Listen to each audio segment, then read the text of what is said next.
But before we go into that, we'll go into a little bit of the definition of what do we know about HCBF.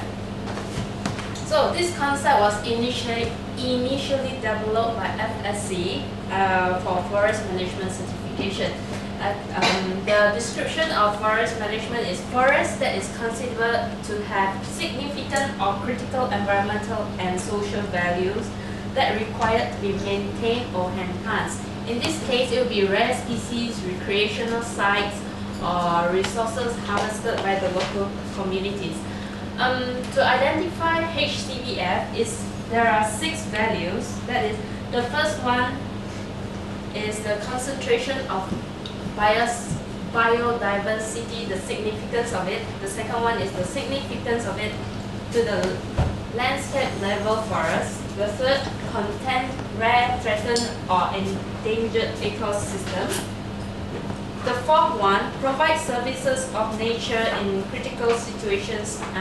This one and examples would be like watershed protection, erosion control.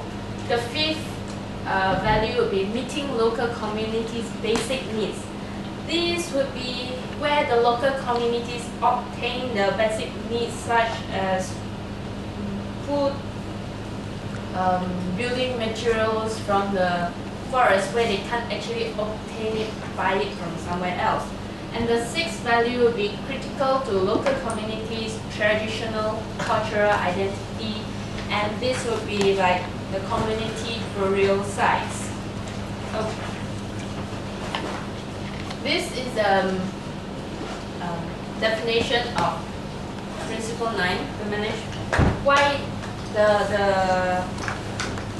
basically the principle require the forest managers to identify any HCBF in the forest management unit to manage and to maintain or enhance the values identified and to monitor the management of it.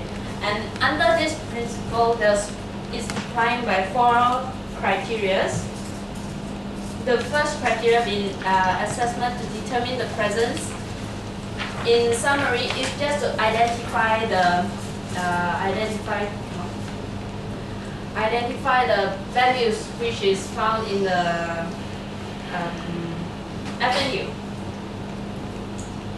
To do identification, the forest managers will need to have assessment in accordance with relevant national or regional and regulatory frameworks, and this is done with for this you will have the forest management plan, records of dialogues that have been held, and the cultural activities. All the verifiers, you can all find it in the mc&I book here. And then the second criteria will be consultation. This is to have this criteria requires the forest managers to consult with stakeholders on the options for maintenance or to identify any HCBF. For this, there will be 2 indicators, and for the indicators, the forest managers will need to have dialogue session with the relevant stakeholders and experts on identification. The third criteria would be the management of it. How you want to manage your HCBF that has been identified, so that and to ensure that all the stakeholders are informed of the existence of these places. And the fourth criteria would be to monitor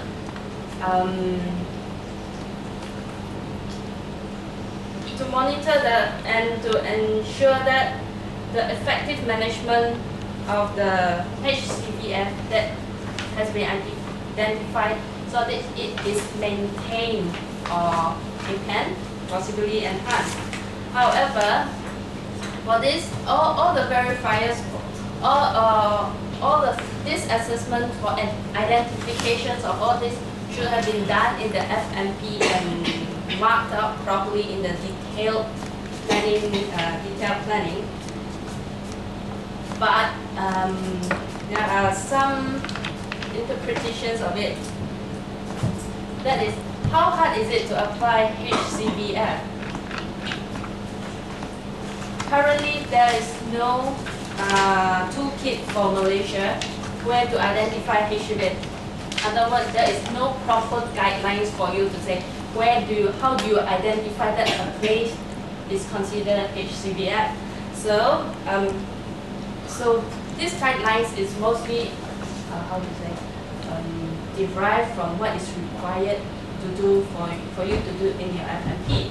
So in order to go into it, currently WWF is coming up with working on the national interpretation of HCBF and the development of a toolkit for Malaysia. This toolkit will be able to provide you with a methodology and a detailed guidance to identify the 6 types of HCBF. Currently, there's still very little information and guidance on how HCBF should be practiced, and there are times where the issues involved are complex and the people are confused with what sort of information that is needed to identify HCBF. Even though there is existing documentation or information or databases that is collected, the interpretation of it is still, is still unclear. So, in other words,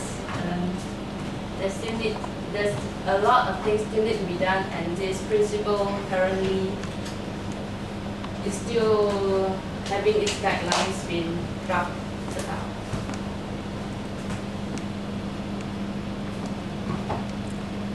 Thank you. All right, questions? Surely. Are the 6 points for high conservation value forests, are they in order of priority? No. Those ones that you showed? No. It's just any one of those values, you find any one of those values in any of the spots. So you don't have to have all of them? No.